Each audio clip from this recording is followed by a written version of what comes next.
Well, I've been gone for a while, mainly because of due to busy with school and been getting a bunch of things and doing some work for some people.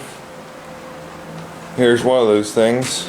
I traded about a 2007 Craftsman self-propelled mower for this. The Craftsman had a rusted out deck. I think I had this. He needed the engine off of it. The engine ran great, so I traded him for this. This did not have an engine on it. He kept the original engine, which was a Tecumseh through a rod, and it's a 4-horse snapper with I put a late 2005 3.5 horse Briggs on it. Close enough, it bolts right up. It's a snapper, pretty good mower. I'd say early, maybe late 70s, early 80s vintage. Early self-propelled, big metal wheels on the back. Gearbox driven with a belt, and that's how you engage it. It's almost like a snowblower engage, and it tensions the belt. And the speed is this metal disc and this rubber wheel right here. You can adjust that with this lever, and it moves it in or away from that metal disc.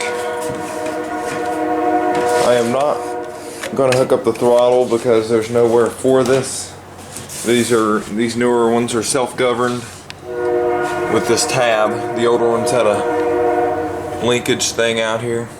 I had to divert the muffler away from it so it wouldn't burn up all this stuff.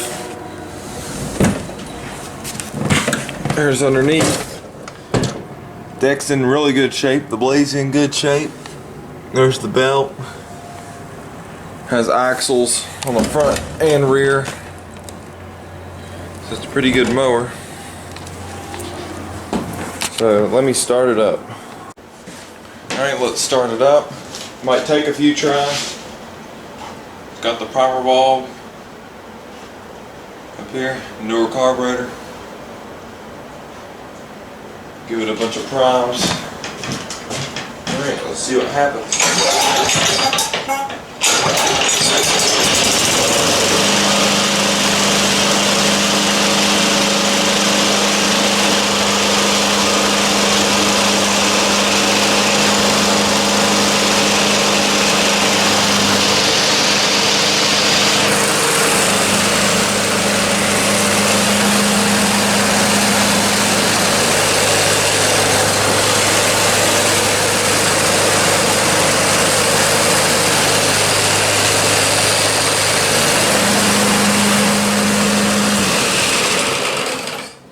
Yeah, so it runs pretty good. Alright, so there you go.